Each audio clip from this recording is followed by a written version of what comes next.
র্যাপিডোর মতো চোর আর ছেঁচড়া কোম্পানি আমি আর দুটো দেখিনি। আমি একটা ১ নম্বরের ওখান থেকে ভাড়া ধরেছিলাম। কাস্টমার ছিল কৈখালির ওখানে। এই দেখো বুস্টের ভাড়া। বুস্ট ভাড়া কি আমাদের কি রাস্তা কম হয়? না তেল কম খায়? তা বুস্টের ভাড়া।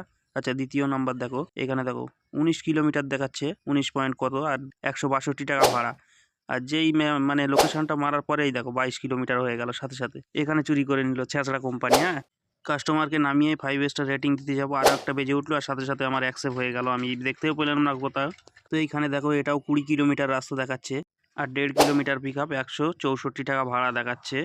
আর এই ভাড়াটা আমি গিয়ে যখন ওটিপি মেরেছি আর এই দেখো তখন ২৩ কিলোমিটার রাস্তা দেখাচ্ছে। তাহলে এর থেকে বড় চোর কোম্পানি আর কত হতে পারে?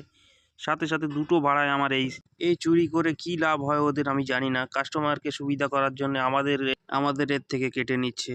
আর এই বুস্টের ভাড়ায় আমাদের কি মানে রাস্তা কম হয়ে যায়? না তেল কম খায়? না আমরা প্লেনের মতো উড়ে নিয়ে যেতে পারি?